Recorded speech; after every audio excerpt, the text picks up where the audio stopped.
आकृति, ये फल तुझे किसने दिया? रुक जा, इसे मत खा। देख, किसी अनजान की दी हुई चीजें नहीं खाया करते। मैं तुझे शाम में भरपेट खाना खिलाऊंगी ना, मत खा इसको। नहीं, मुझे अभी बहुत भूख लगी है दीदी, शाम तक इंतजार नहीं कर सकती। अब मुझसे ये भूख बर्दाश्त नहीं हो रही है। मैं तो बस अब ये फल खा के ही रहूंगी, चाहे कुछ भी हो जाए। मुझे भूख लगी है, मुझे खाना है दीदी। आकृति इतना कहकर वो फल खा लेती है। तू भी ना मेरी कोई बात नहीं मानती। माँ पिताजी जब जिंदा थे तो हमेशा यही कहते थे कि दूसरों की दी हुई चीजें नहीं खाते हैं। अरे आकृति, क्या हुआ? तेरी तबीयत तो ठीक है ना? फल खाते ही आकृति बेहोश हो जाती है। आकृति, उठ उठ आकृति, तुझे क्या हो गया? तू उठती क्यों नहीं है? उठ आकृति, देख, अगर तू मजाक कर रही है ना तो ये मजाक मत कर। मेरा दिल बैठा जा रहा है। आकृति, उठ ना आकृति, क्यों नहीं उठ रही है? आकृति, उठ जा। अब क्या करूं, ये तो उठ ही नहीं रही है। सुषमा आकृति को उठाने की लाख कोशिश करती है, पर आकृति नहीं उठती। न जाने मेरी बहन को क्या हो गया है। आखिर इसे वो फल किसने दिया था? अब सुषमा चारों तरफ फल देखने वाले को ढूंढती रहती है। मैंने जंगल में चारों तरफ देख लिया, पर मुझे कोई भी नहीं मिला। आखिर वो फल आकृति को किसने दिया होगा, जिसे खाते ही आकृति बेहोश हो गई? अब मैं क्या करूं? आकृति को होश में कैसे लाऊं? आकृति, उठ मेरी बहन, देख तेरी दीदी कितनी ज्यादा परेशान है। मुझे इसे घर लेकर जाना होगा। अब वैजी ही इसे होश में ला सकते हैं। अब सुषमा अपनी बहन को लेकर घर पर लौट आती है और वैजी को दिखाती है। तुम्हारी बहन का शरीर देखकर ऐसा तो नहीं लग रहा कि फल में जहर था, लेकिन ये होश में क्यों नहीं आ रही है? ये मेरी भी समझ से बाहर है। वैसे मैंने तुम्हारी बहन को दवाई पिला दी है। ईश्वर ने चाहा तो कल तक इसे होश आ जाएगा। इतना कहकर वैजी वहां से चले जाते हैं। अब कुछ दिन गुजरते हैं, लेकिन आकृति को अभी तक होश नहीं आता। कितने दिन गुजर गए, लेकिन आकृति अभी तक होश में नहीं आई है। वैजी, आप कुछ करिए ना, मेरी बहन को ठीक कर दीजिए। बेटी, ये लाइलाज बीमारी है। मुश्किल है कि तुम्हारी बहन अब होश में आ पाए। इसे देखकर लगता है कि ये अपनी सारी जिंदगी अब बेहोशी में बिताएगी। मुझे जितनी कोशिश करनी थी मैंने कर ली। अब ऊपर वाला ही इसे ठीक कर सकता है। इतना कहकर वैजी वहां से चले जाते हैं। मेरी बहन, तू चिंता मत कर, सब ठीक हो जाएगा। तू बिल्कुल ठीक हो जाएगी और फिर हम पहले की तरह खुशी खुशी रहेंगे। अब इंतजार करते करते कई महीने गुजर जाते हैं और सुषमा की उम्मीद अब टूटने लगती है। मैंने हर मुमकिन कोशिश करके देख ली, लेकिन मुझे कोई रास्ता नजर नहीं आ रहा है। मुझसे अपनी बहन की हालत देखी नहीं जाती। हे ऊपर वाले, तू चाहे तो मेरे प्राण ले ले, लेकिन मेरी बहन को ठीक कर दे। इस तरह कुछ महीने और गुजर जाते हैं। एक दिन सुषमा देखती है कि उसकी बहन के बाल दिन पे दिन सफेद होते जा रहे थे। अरे ये क्या, आकृति के बाल इतने सफेद कैसे हो रहे हैं? अभी कई दिनों पहले तो कुछ बाल सफेद थे, लेकिन आज इतने सारे बाल सफेद हो गए। हे भगवान, ये सब क्या हो रहा है? मेरी बहन की उम्र तो अभी बहुत ज्यादा कम है, तो फिर इसके बाल ऐसे कैसे सफेद हो रहे हैं? अब सुषमा फिर से वैजी को बुलाती है और उन्हें आकृति के सफेद बालों के बारे में बताती है। बेटी, लगता है ये कोई भयानक बीमारी है जो दिन प्रतिदिन तुम्हारी बहन को बूढ़ा कर रही है। मुझे माफ करना, मेरे हाथों में इस बीमारी का इलाज नहीं है। मैं चाहकर भी कुछ नहीं कर सकता। इतना कहकर वैजी वापस लौट जाते हैं। ऐसा नहीं हो सकता, मैं अपनी बहन को कुछ नहीं होने दूंगी। मैं अपनी बहन की देखभाल खुद करूंगी और इसे ठीक करके रहूंगी। ऊपर वाला भी कोशिश करने वालों का ही साथ देता है। सुषमा अब हिम्मत से काम लेती है और अपनी बहन का पहले से भी ज्यादा ख्याल रखने लगती है। सुषमा अब रोज अपनी बहन की देखभाल करके जंगल जाती है और वहां से कुछ लकड़ियां चुनकर उन्हें बेचकर अकेले घर का खर्च चलाती है। अरे बेटी सुषमा, तेरी बहन कैसी है? सुना है उसे बड़ी भयानक बीमारी हो गई है। क्या वो अब तक होश में नहीं आई? नहीं काका, न जाने मेरी बहन को क्या हो गया है। कल तक मेरी बहन एकदम ठीक थी, फिर अचानक से गहरी नींद में सो गई। न जाने मेरी हंसती खेलती बहन को किसकी नजर लग गई है। तू उदास मत हो बेटी, ऊपर वाला सब ठीक करेगा। ऊपर वाले की मर्जी के आगे हम कुछ नहीं कर सकते। तेरी बेबसी मुझसे देखी नहीं जाती। तू एकदम अकेली पड़ गई है। बेटी, तू अपना भी ख्याल रखा कर। इतना कहकर रामू काका वहां से चले जाते हैं, जबकि सुषमा लकड़ियां लेकर बाजार चली जाती है। अगले दिन सुषमा लकड़ियां चुनते चुनते बहुत ज्यादा थक जाती है और अपने माता पिता को याद करके जोर जोर से रोने लगती है। माँ, पिताजी, आज मुझे आप दोनों की बहुत याद आ रही है। आकृति का साथ मुझे कमजोर पड़े नहीं देता था, लेकिन आज मेरे पास मेरी बहन का सहारा भी नहीं है। मैं एकदम अकेली पड़ गई हूँ, एकदम अकेली। समझ नहीं आता कि मैं क्या करूं। सुषमा रोते हुए फिर से लकड़ियां चुनने लगती है और इस तरह सुबह से शाम हो जाती है। अरे, इतनी जल्दी शाम हो गई, पता भी नहीं चला। मुझे घर जाना चाहिए, मेरी बहन मेरा इंतजार कर रही होगी।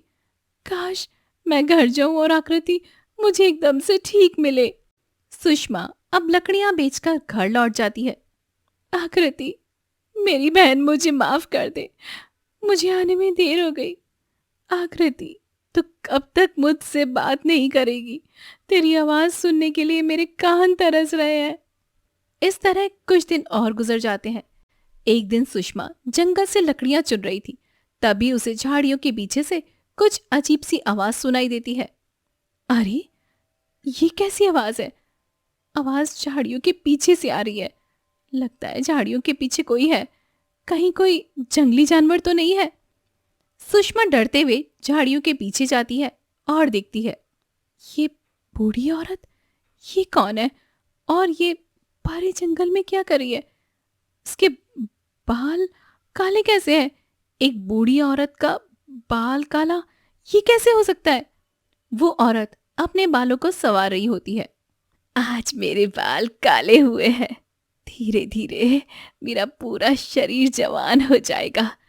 उस लड़की की जवानी मेरे अंदर आ जाएगी और मेरा बुढ़ापा उसके अंदर। मूर्ख लड़की, उसे क्या पता था कि वो फल खाते ही उसकी दुनिया पलट जाएगी।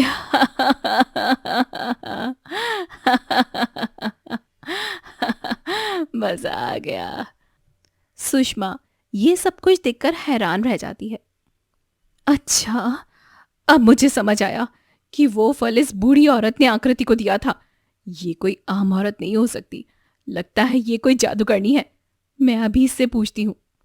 सुषमा अब उस औरत के पास जाती है और उससे कहती है, अच्छा, तो तुमने मेरी बहन को वो फल दिया था, तुमने मेरी बहन के साथ ऐसा क्यों किया? आखिर मेरी बहन से तुम्हारी क्या दुश्मनी थी? तुम मेरी बहन को ठीक कर दो, वरना तुम्हारे साथ अच्छा नहीं होगा। मैंने कहा मेरी बहन को ठीक कर दो। कभी नहीं, मैंने तेरी बहन को चुन लिया है। अब वही मुझे जवान बनाएगी और तू कुछ नहीं कर पाएगी।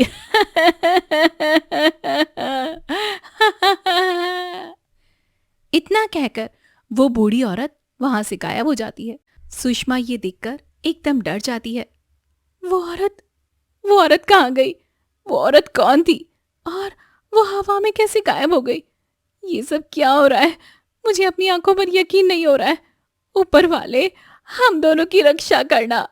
सुषमा अब चारों तरफ उस बूढ़ी औरत को ढूंढने लगती है, पर उसका कहीं पर भी कुछ पता नहीं चलता।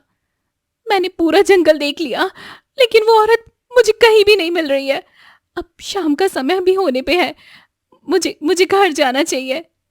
सुषमा घर लौटती है तो देखती है कि उसकी बहन का शरीर अब धीरे धीरे बूढ़ा हो रहा था। मेरी बहन, तेरा ये हाल मुझसे देखा नहीं जा रहा है, लेकिन तू चिंता मत कर, मैं हूं ना। मैं तेरे साथ कुछ भी बुरा नहीं होने दूंगी। उस औरत को मैं जरूर से ढूंढ निकालूंगी। तू चिंता मत कर मेरी बहन। अगले दिन सुषमा फिर से उस बूढ़ी औरत को ढूंढने के लिए जंगल में जाती है। मैं तो बहुत ज्यादा थक गई हूँ, लेकिन उस औरत का कुछ भी पता नहीं चला। न जाने वो औरत कहाँ चली गई। पता नहीं अब वो दोबारा मुझे मिलेगी भी या नहीं मिलेगी। अभी सुषमा खुद से बातें कर ही रही होती है, तभी रामू लकड़ियां चुनते हुए वहां पर आ जाता है। क्या हुआ सुषमा बेटी? तू कुछ परेशान दिखाई दे रही है। क्या बात है? मुझे बता। क्या तू कुछ ढूंढ रही है? नहीं नहीं काका, मैं कुछ नहीं ढूंढ रही हूँ। बस लकड़ियां चुनकर थोड़ा सा थक गई हूँ, बस, और कोई बात नहीं है। अच्छा अच्छा, फिर ठीक है। मुझे लगा तू परेशान है। चल, अब मैं लकड़ियां बेचने जाता हूँ। तू भी जल्दी घर लौट जाना, वरना शाम हो जाएगी। ठीक है काका। मैं अगर काका को सच बता देती तो वो मुझे पागल समझते, इसलिए मैंने उन्हें कुछ भी नहीं बताया। अभी सुषमा खुद से ये कह ही रही थी कि तभी उसके पास एक उड़ती हुई तितली आ जाती है। अरे नन्ही तितली, तुम मेरे चारों ओर क्यों घूम रही हो? क्या हुआ नन्ही तितली, क्या तुम मुझसे कुछ कहना चाहती हो? तुम्हारी परेशानी का हल मेरे पास है। मेरे साथ चलो, मैं तुम्हें उस हर मुश्किल से निकाल दूंगी जो तुम्हें परेशान कर रही है। लेकिन लेकिन मैं तुम पर यकीन कैसे करूं और तुम्हारे साथ कैसे चलूं? मैं तुम पर यकीन नहीं कर सकती। तुमने मुझे किसी मुश्किल में डाल दिया तो? मेरा भरोसा करो, मैं तुम्हें किसी मुश्किल में नहीं डालूंगी। और तुम ही सोचो, मैं इतनी छोटी सी होकर तुम्हें क्यों नुकसान पहुंचाऊंगी? बोलो मुझे, डरो मत, बस मेरे साथ चलो। ठीक है, मैं तुम्हारी बात मान लेती हूँ, लेकिन अगर मुझे कुछ अजीब लगा तो मैं वापस लौट जाऊंगी। सुषमा इतना कहकर तितली के साथ चली जाती है और एक झरने के पास जाकर रुक जाती है। ये तुम मुझे इस झरने के पास क्यों लेकर आई हो? यहाँ क्या है? यहाँ तो कुछ भी नजर नहीं आ रहा है। यहाँ पानी है और एक कमल का फूल है। यहाँ वो है जो तुम्हारी और मेरी दोनों की परेशानी को हल कर देगा। वो देखो, कमल का फूल। ये कोई साधारण फूल नहीं है, ये एक जादुई कमल का फूल है। जाओ, उसे तोड़कर ले आओ। तितली के कहने पर सुषमा कमल का फूल तोड़ने जाती है, लेकिन वो कमल का फूल तोड़ नहीं पाती। मैं ये कमल का फूल नहीं तोड़ पा रही हूँ। कितना मजबूत है ये, लगता है ये मुझसे नहीं टूटेगा। ये फूल तुमसे ही टूटेगा। तुम बस सच्चे मन से कोशिश करो। तुम में वो शक्ति है जो इस फूल को तोड़ सकती है। तितली के कहने पर सुषमा एक बार फिर से कोशिश करती है, पर इस बार भी कमल का फूल तोड़ नहीं पाती। इसकी जड़ें तो काफी ज्यादा मजबूत है, लेकिन मुझे इस कमल के फूल को तोड़ना ही होगा। आखिर ये मेरी बहन की जिंदगी का सवाल है। अब सुषमा अपनी बहन को याद करती है और कमल का फूल तोड़ लेती है। ये लो तुम्हारा कमल का फूल, लेकिन इस फूल का तुम क्या करोगी? कमल का फूल स्पर्श करते ही तितली एक परी बन जाती है। अरे, तुम तितली से परी कैसे बन गई? क्या तुम सच में एक परी हो या मैं कोई सपना देख रही हूँ? ये सब मेरे साथ क्या हो रहा है? उस दिन वो औरत हवा में गायब हो गई, आज तुम तितली से परी बन गई। मैं सच में एक परी हूँ। तुम्हारा बहुत बहुत धन्यवाद। तुमने मुझे आजाद कर दिया। वो बूढ़ी औरत कोई और नहीं बल्कि एक डायन है। डायन जो खुद जवान होने के लिए इंसानों की जवानी छीन लेती है। उसी ने मुझे परी से तितली बना दिया था ताकि मैं उसे रोक ना सकूं। वो औरत डायन है, तभी वो हवा में गायब हो गई थी और मुझे लगा कि वो कोई जादूगरनी है। पर अब मेरा परिस्तान जाने का समय हो गया है। मैं धरती पर और नहीं रह सकती हूँ, इसलिए मैं तुम्हें ये जादुई चाकू देती हूँ। इससे तुम उस डायन की चोटी काट देना। डायन का जादू खत्म हो जाएगा और तुम्हारी बहन बिल्कुल से ठीक हो जाएगी।